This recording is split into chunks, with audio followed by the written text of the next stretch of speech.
باب ششم خطبہ حجت الوداع نمبر 1 يا أيها الناس إني لا أرى أني وإياكم نجتمع في هذه المجلس أبدا.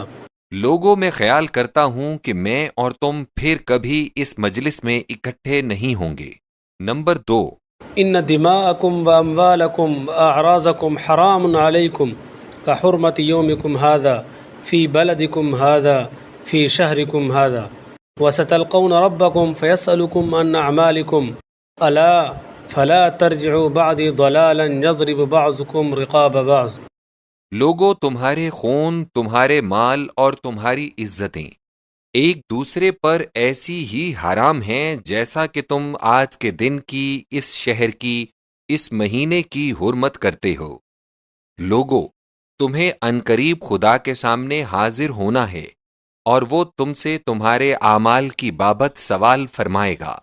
خبردار میرے بعد گمراہ نہ بن جانا کہ ایک دوسرے کی گردنیں کاٹنے لگو.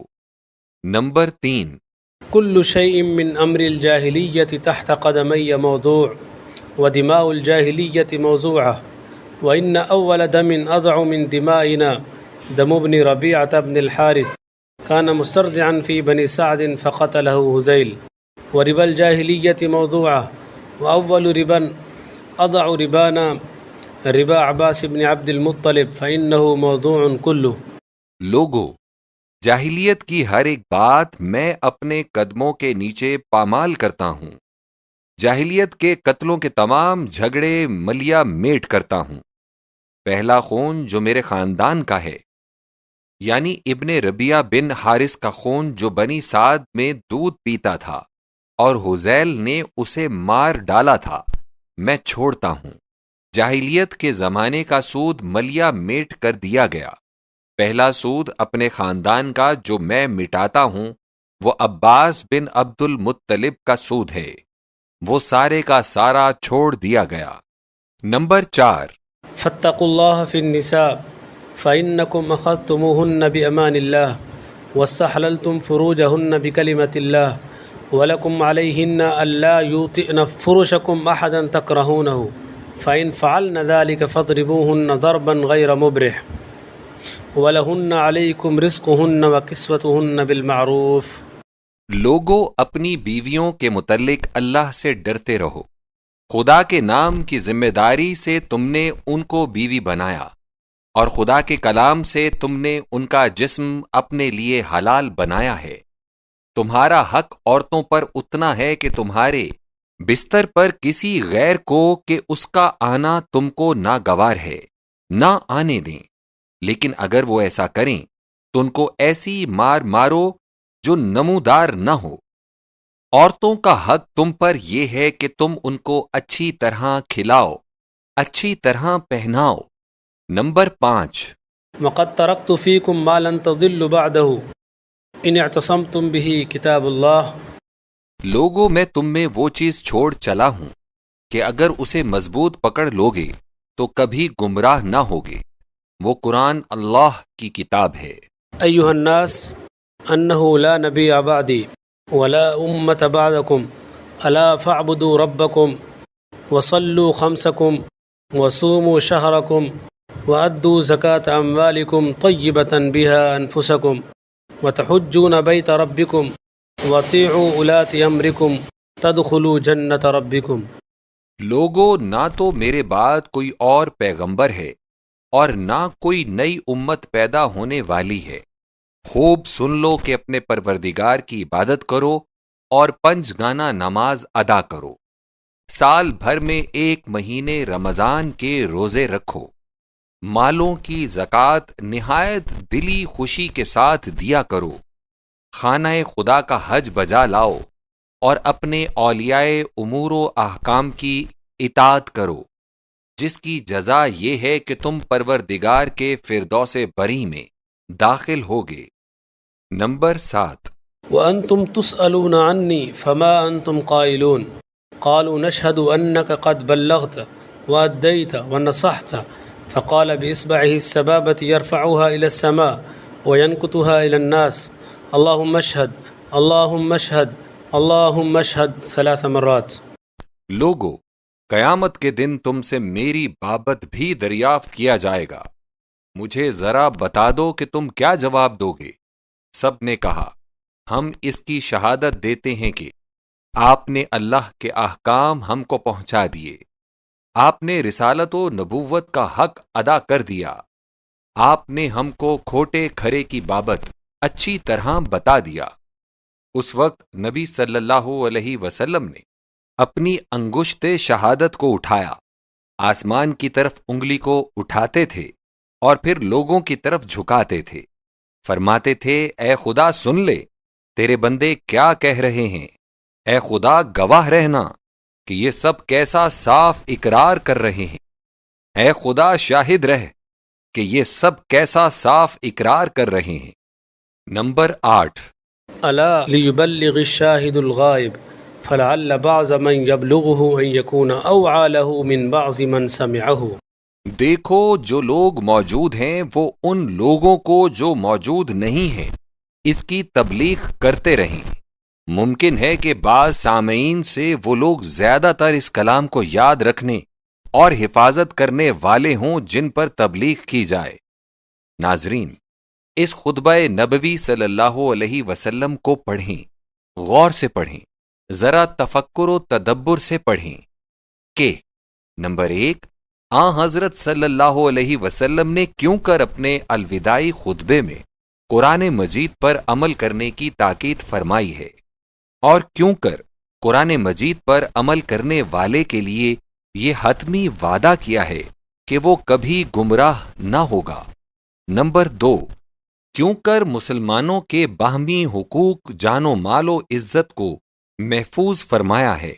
نمبر 3، کیوں کر بیویوں کے حقوق پر نہایت مستحکم الفاظ میں توجہ دلائی ہے۔ نمبر 4، کیوں کر اپنی ذات مبارکہ کے متعلق اپنی عمر بھر کے کارناموں کے متعلق ہمارے باپ داداؤں سے گویا مہریں کرا لی ہیں۔ نمبر 5، کیوں کر ہر ایک مسلمان کو تبلیغ اور اشاعت اسلام کا ذمہ دار و جواب دہ قرار دیا ہے۔ یہی وہ اصول و احکام ہیں جن پر عمل کرنا مسلمانوں کو دنیا اور دین میں سر بلند کر سکتا ہے، اور جن کا ترک عمل انہیں خسر الدنیا والآخرہ کا مصداق بناتا ہے۔ نبی کریم صلی اللہ علیہ وسلم جب خطبے سے فارغ ہوئے تو اسی جگہ اس آیت کا نزول ہوا۔ اليوم اکملت لکم دینکم واتممت علیکم نعمتی ورضیت لکم الاسلام دینا۔ سورۃ المائدہ۔ آج میں نے تمہارے دین کو تمہارے لیے کامل کر دیا اور تم پر اپنی نعمت کو پورا کر دیا، اور میں نے تمہارے لیے اسلام کا دین ہونا پسند فرمایا ہے۔ صحیح بخاری عن عمر بن الخطاب رضی اللہ تعالیٰ عنہ، کتاب الایمان، باب 32، حدیث 45۔ اب پڑھو مکاشفات 14 باب، جس کے 1 سے 5 درس تک پچھلے صفحات پر درج ہیں۔ چھٹا درس اب درج کیا جاتا ہے۔ نمبر 6، اور میں نے ایک اور فرشتے کو انجیل ابدی لیے ہوئے دیکھا کہ آسمان کے بیچوں بیچ اڑ رہا تھا، تاکہ زمین کے رہنے والوں اور سب قوموں اور فرقوں اور اہل زبان اور لوگوں کو خوشخبری سنائے۔ پادری ڈبلیو ہاپر صاحب MA نے، جنہوں نے طالبان علم الہیات و افادہ عامہ کلیسا کے لیے تفسیر مکاشفات لکھی ہے، اور کرسچن نالج سوسائٹی پنجاب نے 1885 عیسوی میں اسے چھپوایا ہے۔ اس درس کے تحت میں صفحہ 140 پر لکھا ہے، عیسائیوں کا ایک فرقہ جو فرنسکی کے نام سے موسوم ہے، اس درس سے ایک ابدی انجیل کی پیش گوئی نکالتا تھا۔ وہ فرقہ کہتا ہے کہ یہ انجیل جو اب ہمارے ہاتھوں میں موجود ہے، اس ابدی انجیل کے سامنے عہد عتیق کی طرح منسوخ ہو جائے گی، اور اس انجیل سے بہتر ایک انجیل نکلے گی جس کا نام ابدی انجیل ہوگا۔ وہ لوگ لفظ ابدی پر زیادہ زور دیتے تھے، ان کا معلم نیو یاکیم تھا۔ اوپر صاحب کی رائے کے اندراج کا صرف یہ مطلب ہے کہ عیسائیوں نے انجیل ابدی کے لفظ سے کسی دوسری کتاب کا نازل ہونا سمجھا ہے۔ الحمدللہ وہ قرآن مجید ہے اور وہ چونکہ آیت اکملتو یوم الحجہ کو نازل ہوئی تھی، اس لیے یوحنا حواری نے میدان حج کے مکاشفہ ہی کے وقت اس ابدی انجیل کو دیکھا۔ آسمانوں کے بیچوں بیچ فرشتے کے اڑنے کا مطلب یہ ہے کہ قرآن مجید کی تعلیم ان تمام ملکوں میں جو منطقۃ البروج کے سیدھے خطوط کے تحت میں واقع ہوں گے، یعنی دنیا کے آباد اور متمدنہ ملک، ان میں قرآن مجید کی منادی جلد پہنچ جائے گی، اور جو ممالک قطبین کے قریب ہیں ان میں منادی دیر میں پہنچے گی۔ نمبر 2، لفظ آج نبی صلی اللہ علیہ وسلم کے زمانہ نبوت کی جانب ہی اشارہ نہیں کر رہا، بلکہ اس کا اشارہ ہزاروں سال پیشتر کے زمانے کی جانب ہے۔ اس آج کا مطلب سمجھنے کے لیے عہد عتیق و عہد جدید کی کتابوں کو ملاحظہ فرمائیے۔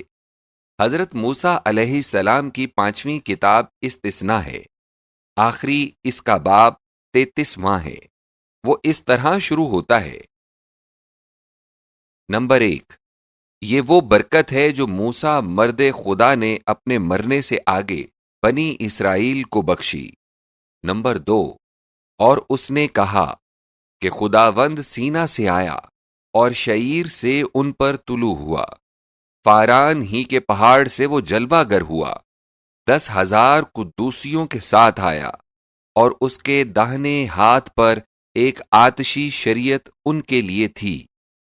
عیسائی علماء کا بھی اتفاق ہے کہ یہ آئندہ کے لیے پیش گوئی ہے، اور مسلمان بھی یہی تسلیم کرتے ہیں، اور نتیجہ یہ ہے کہ موسیٰ علیہ السلام اپنے بعد کے آنے والوں کو منتظر و شائق بنا کر دنیا سے سدھار جاتے ہیں۔ عہد عتیق کی آخری کتاب ملاکی نبی کی کتاب ہے، جو حضرت موسیٰ علیہ السلام سے 1054 سال بعد ہوئی۔ اس کتاب کے آخری باب کا شروع اس طرح ہوتا ہے: دیکھو، میں اپنے رسول کو بھیجوں گا، ہاں، عہد کا رسول جس سے تم خوش ہو، وہ اپنی ہیل میں ناگہاں آوے گا، دیکھو وہ یقیناً آوے گا، رب الافواج فرماتا ہے۔ ملاکی باب 3۔ اس سے معلوم ہوا کہ عہد عتیق کی آخری کتاب بھی ہم کو منتظر بنا کر ختم ہو جاتی ہے۔ اب عہد نامہ جدید شروع ہوتا ہے، جسے انجیل بھی کہتے ہیں۔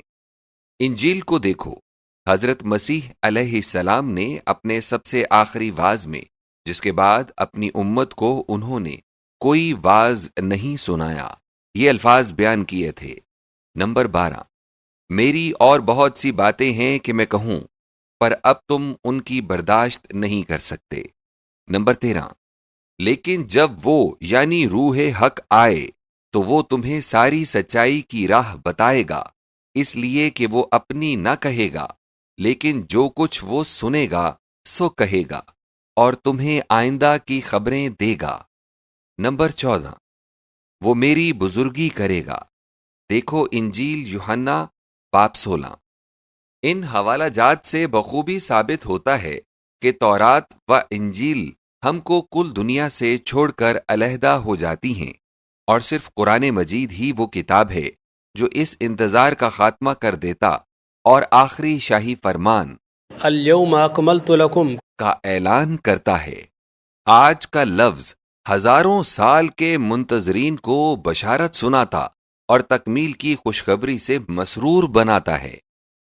عالمان طبقات الارض و فاضلان سائنس جب آفرینش عالم کے متعلق اپنے خیالات کا اظہار کیا کرتے ہیں تو کہا کرتے ہیں کہ موجودہ عالم موجودہ حالت پر ہزاروں تغیرات کے بعد اور ہزاروں سال کے بعد پہنچا ہے۔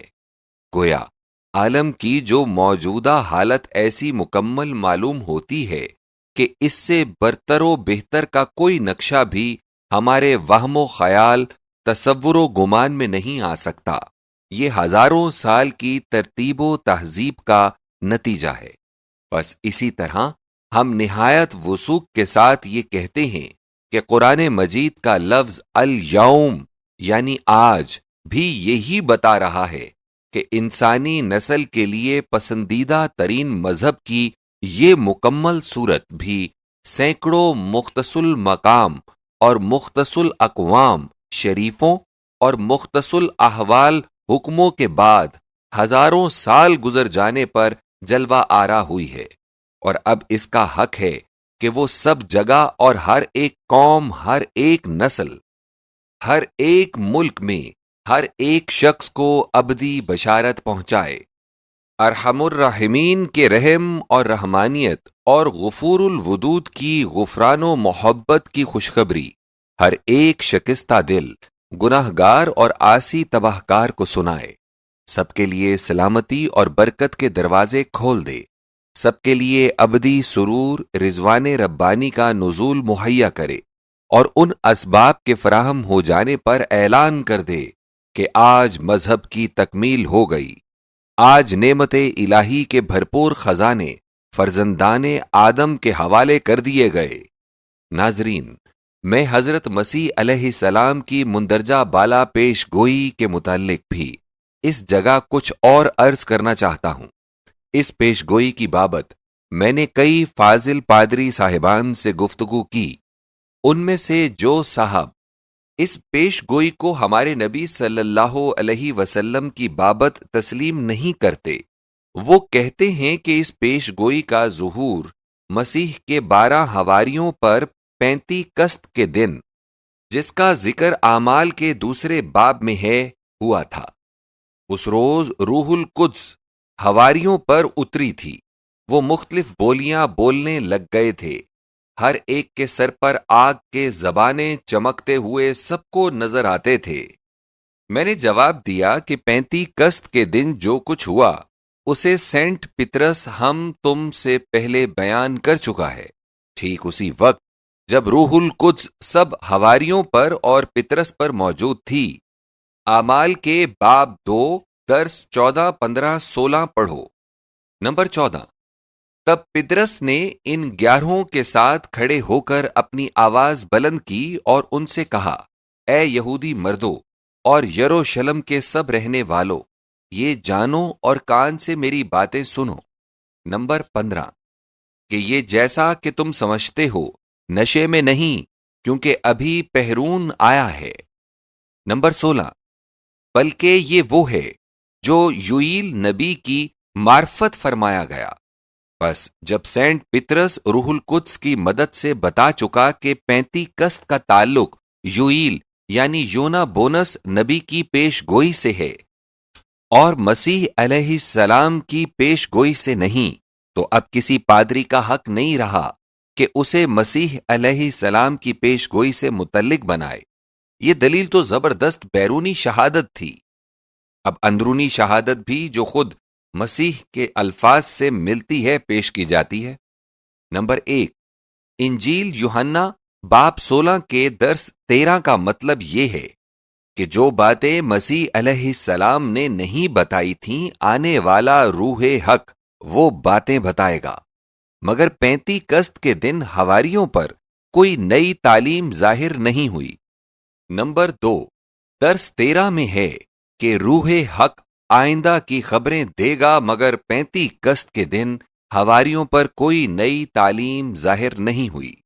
نمبر 3، درس 13 میں ہے کہ روح حق آئندہ کی خبریں دے گا، مگر 35 قسط کے دن نہ روح القدس اور نہ حواری نے کوئی پیش گوئی کی۔ نمبر 4، درس 14 میں ہے کہ روح حق مسیح علیہ السلام کی بزرگی کرے گا۔ 35 قسط کے دن روح نے مسیح علیہ السلام کی بابت ایک حرف بھی نہیں کہا۔ صاف یہ ہے کہ مسیح علیہ السلام کی پیش گوئی ہمارے نبی صلی اللہ علیہ وسلم کے متعلق واضح اور روشن ہے، اور اس کی تھوڑی سی وضاحت یہ ہے۔ اول، مسیح علیہ السلام نے یوحنا باب 16 درس 12 میں فرمایا ہے، میری اور باتیں ہیں کہ میں کہوں، پر اب تم ان کی برداشت نہیں کر سکتے۔ ایسی باتیں جو مسیح علیہ السلام نے بیان نہیں کی اور نبی صلی اللہ علیہ وسلم نے بیان فرمائی ہیں، بے شمار ہیں۔ یہ باتیں زیادہ تر احسانیات کے متعلق ہیں، یعنی تفکر فی ذات اللہ، تفکر فی صفات اللہ، تفکر فی افعال اللہ، تفکر فی ایام اللہ، تفکر فی الموت وما بعدہ، توحید فی العبادہ، توحید فی الاستعانہ، تنزیہ الحق، تقدیس رب، صدیقیت، محدثیت، شہادت، فناء عن النفس، بقاء بالحق وغیرہ۔ ان کے بعد احوال قبر، احوال حشر، ابواب نجات ہیں۔ ان کے بعد ابواب مسالے اور ابواب ارتفاقات ہیں وغیرہ۔ انجیل میں ان کی بابت یا تو بیان ہی نہیں ہوا ہے یا کسی قدر بیان ہے تو تمثیل اور تشبیہ کے نقاب میں روپوش۔ دوم، مسیح علیہ السلام نے یوحنا باب 16 درس 3 میں فرمایا ہے، وہ تمہیں ساری سچائی کی راہ بتائے گا۔ اسی کے موافق قرآن مجید میں ہے، والذی جاء بالصدق۔ سورۃ الزمر، محمد صلی اللہ علیہ وسلم وہ ہے جو ساری سچائی لے کر آیا ہے۔ قرآن مجید میں ہے، وَيُعَلِّمُهُمُ الْكِتَابَ وَالْحِكْمَةَ۔ سورۃ البقرہ، محمد صلی اللہ علیہ وسلم دنیا کو شریعت اور حکمت کی تعلیم دیتا ہے۔ یہ ظاہر ہے کہ جو معلم شریعت و حکمت، دین و دانش کی مکمل تعلیم دیتا ہو، ساری صداقت اور کامل سچائی اسی کے پاس ہوگی۔ مسیح علیہ السلام نے اسی درس میں فرمایا ہے، وہ اپنی نہ کہے گا لیکن جو کچھ وہ سنے گا سو کہے گا۔ اللہ پاک نے قرآن مجید میں بھی نبی صلی اللہ علیہ وسلم کی توصیف انہی الفاظ میں فرمائی ہے، وما ينطق عن الهوى ان هو الا وحی یوحى علمه شدید القوى۔ سورۃ النجم، محمد صلی اللہ علیہ وسلم اپنی خواہش سے کچھ نہیں بولتا، جو کچھ وہ سناتا ہے یہ تو وہی ہے جو اس کے پاس بھیجی گئی اور کامل طاقتوں والے نے اسے سکھائی۔ سوم، مسیح علیہ السلام نے یوحنا باب 16 درس 14 میں کہا ہے، وہ میری بزرگی کرے گا۔ چنانچہ قرآن مجید اور احادیث پاک کی سب کتابیں ان الفاظ سے مملو ہیں جو نبی صلی اللہ علیہ وسلم کی زبان مبارک سے مسیح علیہ السلام کی بزرگی کی بابت نکلے۔ بہت سے یہودی نبی صلی اللہ علیہ وسلم کی خدمت میں آتے تھے جو کہتے تھے کہ ہم لوگ آپ پر ایمان لانے کو تیار ہیں مگر ہم مسیح علیہ السلام کو سچا نہیں مان سکتے۔ حضرت صلی اللہ علیہ وسلم صاف فرما دیتے تھے کہ جو کوئی مسیح علیہ السلام پر ایمان نہیں لاتا وہ مجھ پر بھی ایمان نہیں لاتا۔ اس تعلیم کا نتیجہ یہ ہوا کہ آج ہر ایک مسلمان مسیح علیہ السلام کی بزرگی اور عظمت کا دل سے قائل ہے، ان پر ایمان رکھتا ہے، ان کو 5 اولو العزم رسولوں میں سے ایک جانتا ہے۔ اس طرح 60 کروڑ مسلمان دنیا پر مسیح کی شہادت ہر وقت ادا کر رہے ہیں، حالانکہ اسلام سے پہلے عیسائیوں کے پاس ایک بھی بیرونی گواہ موجود نہ تھا، اور اب بھی مسلمانوں کے سوا کوئی ان کی شہادت نہیں دیتا، جس سے مریم صدیقہ کی پاکیزگی، مسیح علیہ السلام کی ولادت فوق از عادت اور مسیح علیہ السلام کے معجزات کی تائید ہوتی ہو۔ عیسائی صاحبان غور کریں کہ یہ میری بزرگی کرے گا کا ظہور اس سے بڑھ کر اور کیا متصور ہو سکتا ہے؟ ہاں، باب 16 درس 13 کا ایک فقرہ رہ گیا۔ مسیح علیہ السلام نے بتایا کہ وہ تمہیں آئندہ کی خبر دے گا۔ جن عیسائی عالموں نے قرآن اور احادیث کا مطالعہ نہیں کیا وہ کہا کرتے ہیں کہ ہمارے نبی محمد صلی اللہ علیہ وسلم نے کوئی پیش گوئی نہیں کی۔ جب میں یہ بات ان میں سے کسی کے منہ سے سنتا ہوں تو اول مجھے افسوس ہوتا ہے کہ ان کی معلومات ہماری کتابوں کی بابت کس قدر کم ہیں۔ دوم، تعجب ہوتا ہے کہ جب انہیں خبر نہیں تو پھر ایسا دعویٰ کرنے کی جرت وہ کیوں کرتے ہیں؟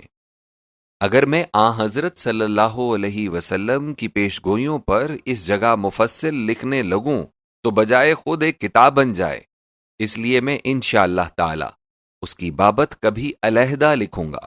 اس جگہ مختصر طور پر ذکر کرنا اس لیے ضروری ہے کہ درس 13 کی تشریح اور حضرت مسیح علیہ السلام کے قول کی تصدیق ہو جائے۔ پہلی پیش گوئی، اہل مکہ نبی صلی اللہ علیہ وسلم اور مسلمانوں کے سخت دشمن تھے۔ انہوں نے اسلام اور مسلمانوں کے ملیا میٹ کرنے میں ہر ایک ممکن کوشش پورے زور سے کی تھی۔ ان کی عداوت ایسی سخت اور مسلسل تھی کہ کوئی وجہ ایسا قیاس کرنے کی نہ پائی جاتی تھی کہ یہی لوگ ایک دن اسلام کے خادم، مسلمانوں کے بھائی، نبی صلی اللہ علیہ وسلم کے فدائی ہو جائیں گے۔ لیکن قرآن مجید نے پہلے سے پیش گوئی کر دی تھی۔ وَلَتَعْلَمُنَّ نَبَأَهُ بَعْدَ حِينٍ۔ سورۃ صاد، وہ اسلام کی صداقت کو کچھ عرصے کے بعد جان لیں گے۔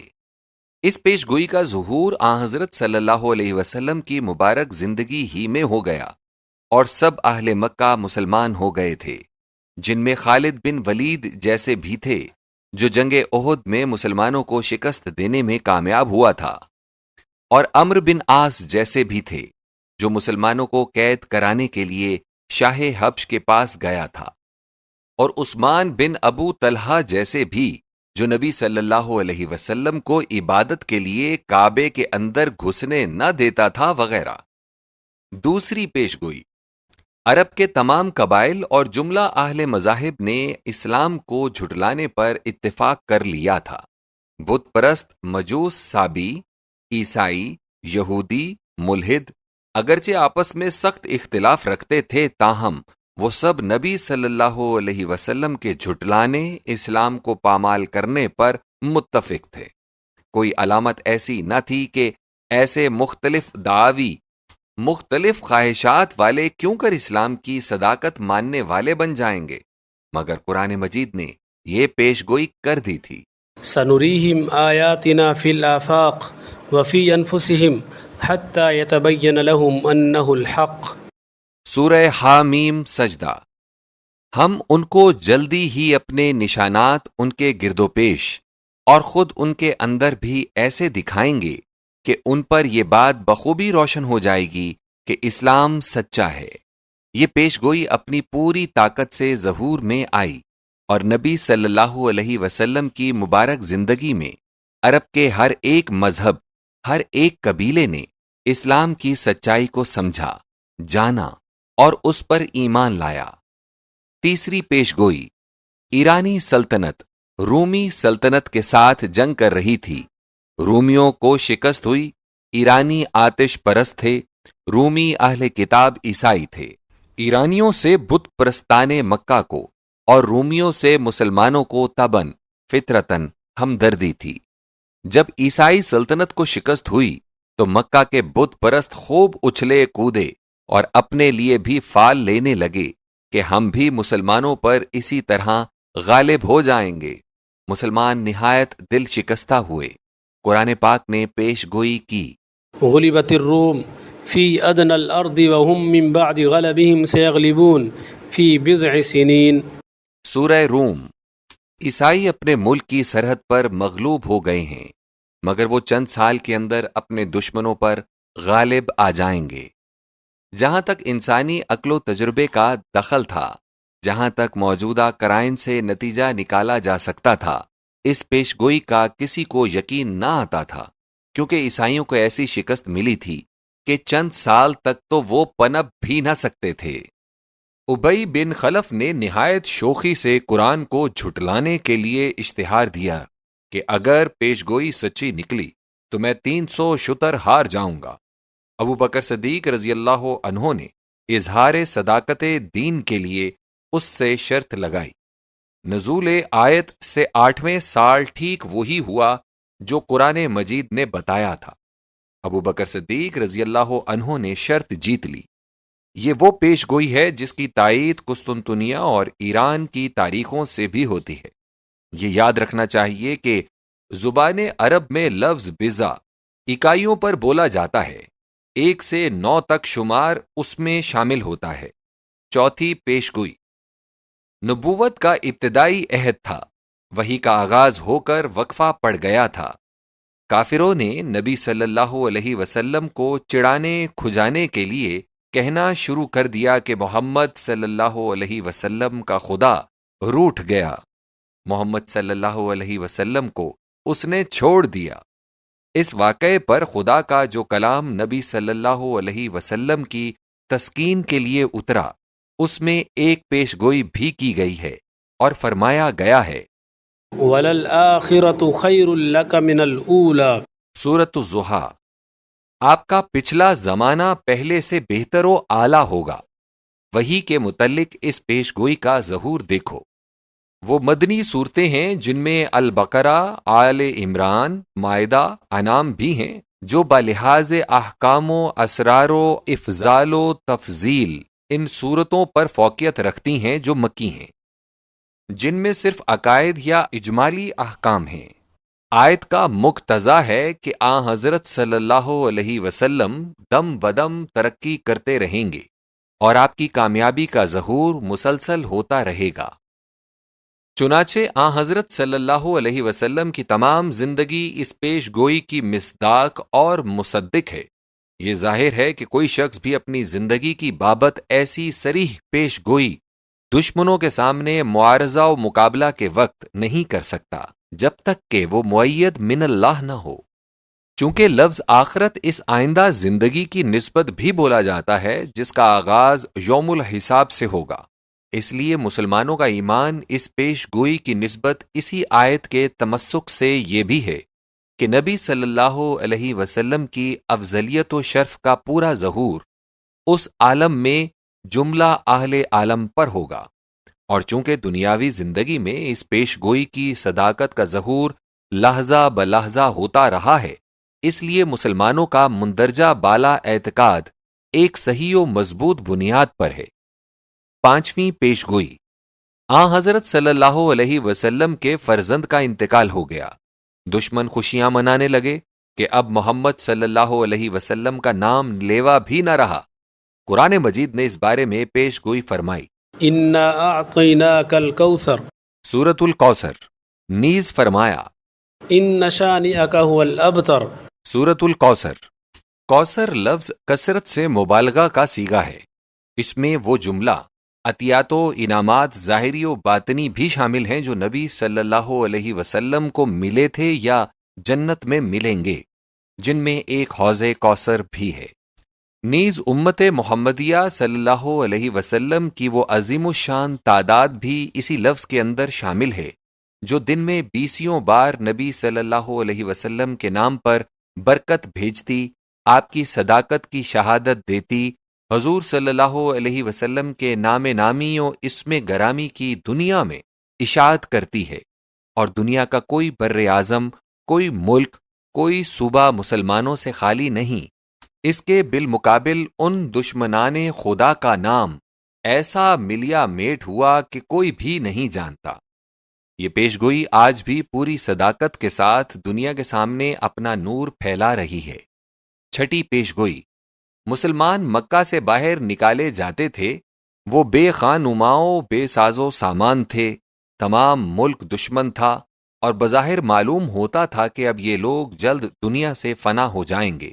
اس وقت قرآن مجید نے بطور پیش گوئی اعلان کیا، وعد اللہ الذین آمنوا منکم وعملوا الصالحات ليستخلفنهم في الارض كما استخلف الذین من قبلهم۔ سورۃ النور۔ خدا تم میں سے ایمان والوں، نیک عمل والوں سے وعدہ کرتا ہے کہ انہیں الارض کا خلیفہ بنائے گا، جیسا کہ خدا نے تم سے پہلے لوگوں کو وہاں کا خلیفہ بنایا۔ مسلمانوں سے پہلے جو قوم خدا کی برگزیدہ قوم کہلاتی تھی وہ بنی اسرائیل ہیں۔ الارض وہ وعدہ کی زمین ہے جس کی بابت ابراہیم علیہ السلام، اسحاق علیہ السلام، یعقوب علیہ السلام، موسیٰ علیہ السلام و داؤد علیہ السلام کے ساتھ خدا نے وعدہ فرمایا ہے کہ وہ ابد تک فرزندان ابراہیم علیہ السلام کو دی گئی ہے۔ کتاب پیدائش۔ حضرت ابراہیم علیہ السلام کے بعد اس وعدے کا ظہور بنی اسرائیل کے ساتھ ہوتا رہا۔ ہزاروں سال تک وہی اس زمین کے مالک و حاکم رہے۔ قرآن مجید میں اس آیت میں بتایا کہ اب وہ وعدہ ابراہیم علیہ السلام کی دوسری شاخ یعنی مسلمانوں کے ساتھ پورا کیا جائے گا۔ اس پیش گوئی نے ہزاروں سال کی ہسٹری کو بدل دیا، اور شام کا ملک ابو بکر و عمر رضی اللہ عنہم کی خلافت میں، جن کی خلافت کا اس آیت میں ذکر و وعدہ ہوا ہے، مسلمانوں کو مل گیا۔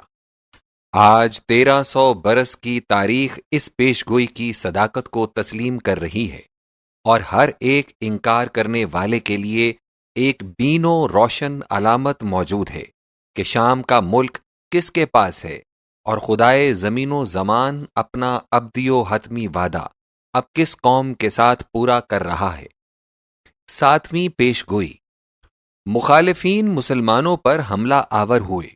مسلمانوں سے جن قبائل کے معاہدے تھے، وہ مخالفین کی تعداد و طاقت، کثرت و شوکت دیکھ کر مسلمانوں کی مدد کرنے سے ہٹ بیٹھے تھے۔ رب کریم نے نصرت غیبی سے مسلمانوں کو دشمنوں کے حملے سے بچایا۔ تب معاہد قومیں نبی صلی اللہ علیہ وسلم کی خدمت میں آئیں اور تقصیر خدمات کی معافی کی درخواست پیش کی۔ ان کے لیے قرآن مجید میں یہ حکم نازل ہوا، ستدعون إلى قوم أولي بأس شديد تقاتلونهم أو يسلمون۔ سورۃ الفتح۔ اچھا، تمہیں آئندہ ایک اور زیادہ طاقتور قوم کے مقابلے کے وقت بلایا جائے گا، ان سے جنگ ہوگی یا وہ مسلمان ہو جائیں گے۔ اگر تم اس وقت مدد دو گے تو یہ قصور معاف ہو جائے گا۔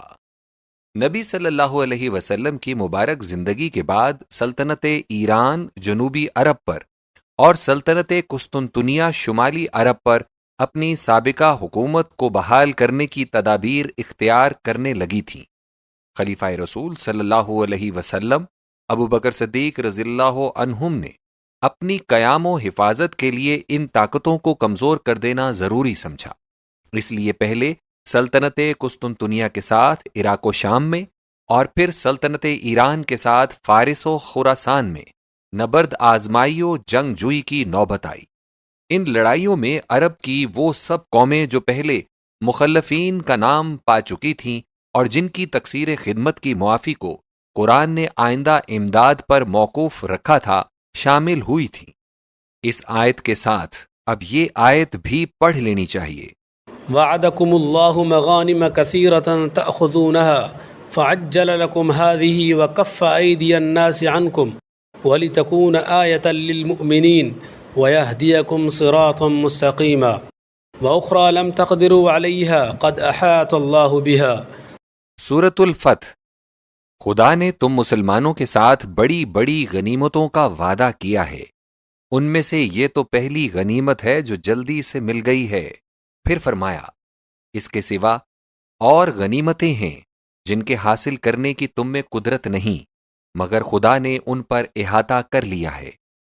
ممالک بالا میں مسلمانوں کو فتوحات عظیمہ حاصل ہوئیں۔ قرآن کی پیش گوئی بچند وجوہ پوری ہوئی۔ نمبر 1، مقصرین خدمت کو فی الواقع آزمائش کا دوسرا موقع ملا۔ نمبر 2، مسلمانوں کا جن سلطنتوں سے پالا پڑا، فی الحقیقت وہ بڑی مہیب و زبردست تھیں۔ نمبر 3، اس مقابلے کا انجام وہی نکلا جو قرآن مجید نے بتایا تھا۔ جو سامنے لڑے وہ تباہ ہوئے، اور مسلمانوں کو فتوحات عظیمہ و مغانم کثیرہ ملے۔ جو محبت سے ملے وہ تحقیق سے مسلمان ہو گئے۔ اس پیش گوئی کی صداقت کو عرب، شام، ایران، خراسان کی تاریخیں پیش کر رہی ہیں۔ اگر کوئی چاہے تو ممالک مصر، افریقہ، نوبا، اندلس کو بھی اس ذیل میں شامل کر لے۔ اب بطور نمونہ کتب احادیث کی پیش گوئیوں میں سے بھی ایک پیش گوئی کا اندراج کرتا ہوں۔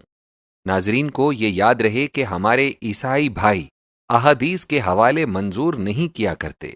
وہ کہا کرتے ہیں کہ یہ کتابیں حضرت صلی اللہ علیہ وسلم کی زندگی کے بعد مرتب ہوئی ہیں۔ کاش وہ مسلمانوں ہی کے طرز عمل سے سبق سیکھیں کہ ہم کیوں کر اناجیل اربع کے حوالہ جات کو سنتے، مانتے اور خود استعمال کرتے ہیں، صرف اس لیے کہ عیسائی ان کو معتبر سمجھتے ہیں، ورنہ عیسائی کتابوں میں بالاتفاق تسلیم کیا گیا ہے کہ یہ سب کتابیں مسیح علیہ السلام سے بہت عرصہ بعد مکمل کی گئی ہیں، اور عیسائی علماء کے نزدیک ان کے مصنفین زمانہ تصنیف اور بعض عبارتوں کے متعلق بہت کچھ اختلاف و شک نیز قابل رفع تناقص موجود ہے۔ خیر، میں اب حدیث درج کرتا ہوں۔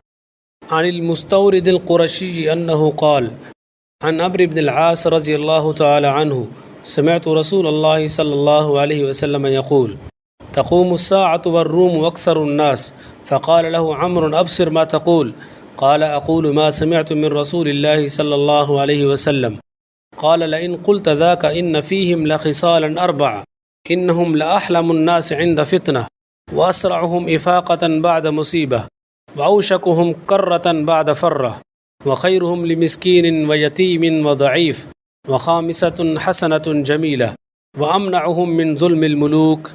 مسلم کتاب الفتن باب 10 حدیث 2898۔ مستورد قریشی نے عمر بن عاص المتوفا 43 ہجری کے روبرو کہا، میں نے رسول اللہ صلی اللہ علیہ وسلم سے سنا ہے کہ قرب قیامت میں عیسائی غالب ہوں گے۔ عمر نے کہا، دیکھا کیا کہتا ہے؟ کہا، میں نے رسول اللہ صلی اللہ علیہ وسلم سے ایسا ہی سنا ہے۔ عمر نے کہا، تب تو ٹھیک ہے، بے شک ان میں 4 خصلتیں ہیں۔ نمبر 1، وہ مصیبت کے وقت نہایت بردبار ہیں۔ نمبر 2، مصیبت کے بعد بہت جلد ہوشیار ہو جاتے ہیں۔ نمبر 3، بھاگنے کے بعد سب سے پہلے پھر حملہ کرتے ہیں۔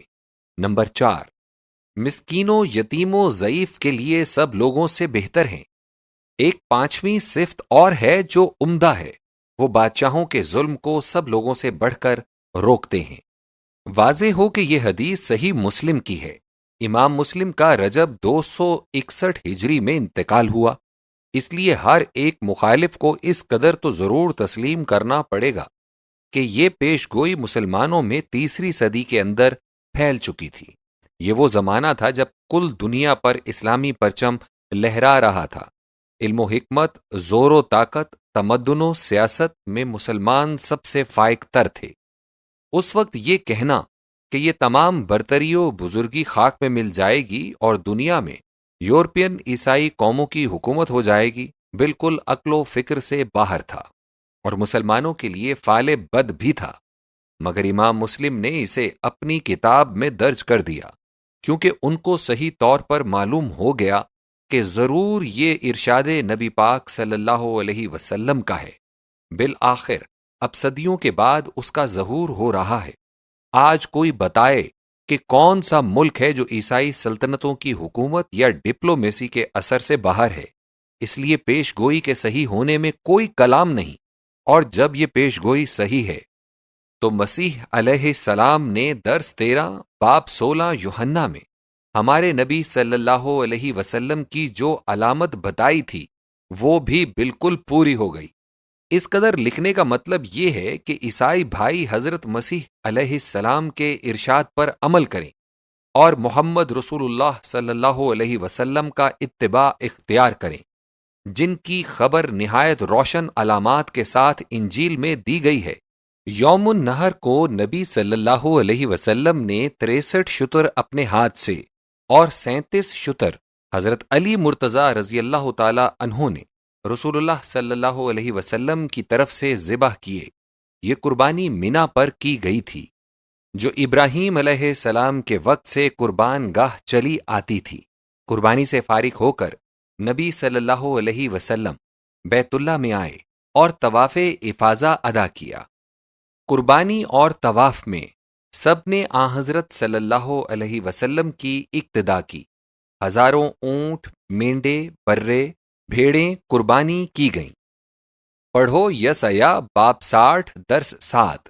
کیدار کی ساری بھیڑیں تیرے پاس جمع ہوں گی، نبیت کے مینڈھے تیری خدمت میں حاضر ہوں گے، وہ میری منظوری کے واسطے میرے مذبح پر چڑھائے جائیں گے اور میں اپنے شوکت کے گھر کو بزرگی دوں گا۔ ناظرین، نبیت، نبایوت و کیدار حضرت اسماعیل کے بیٹوں کا نام ہے۔ دیکھو کتاب پیدائش۔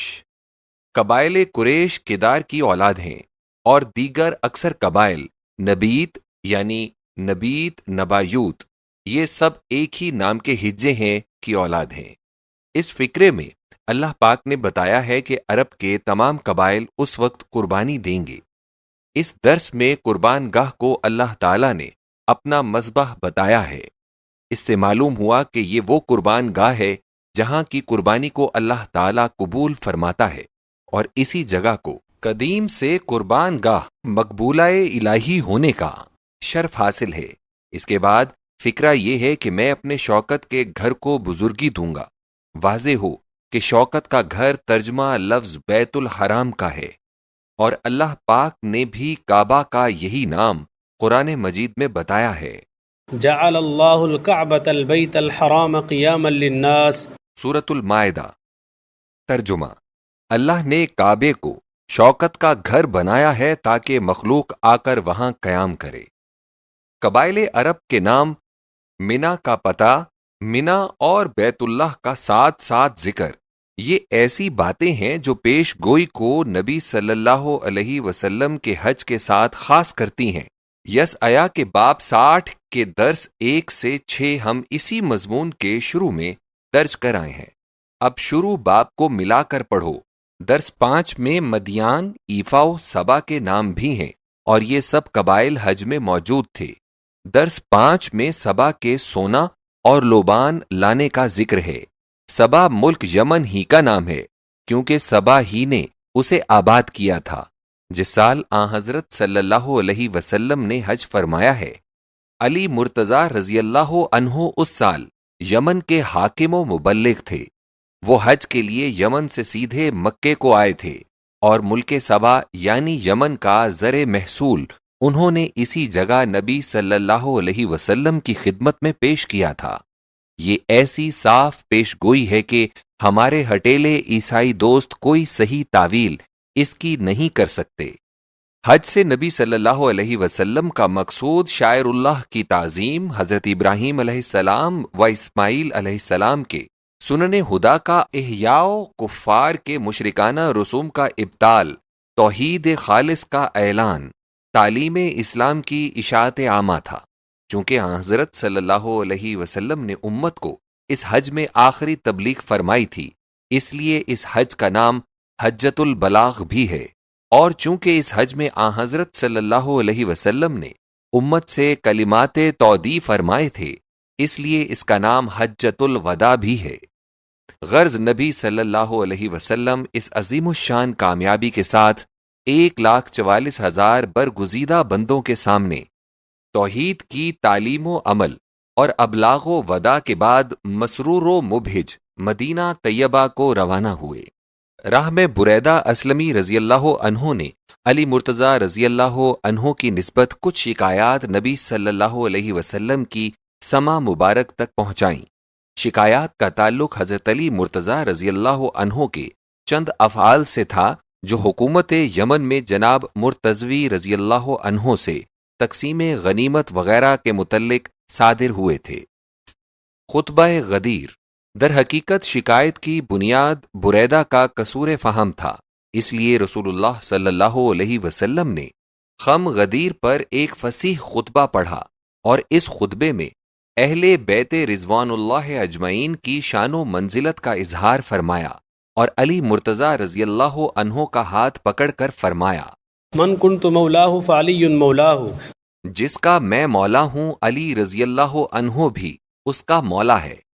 اس خطبے کے بعد عمر فاروق رضی اللہ عنہ نے علی مرتضیٰ رضی اللہ عنہ کو اس شرف کی مبارکباد دی، اور بریدہ رضی اللہ عنہ نے بقیت العمر علی مرتضیٰ رضی اللہ عنہ کی محبت و متابعت کو پورا کیا۔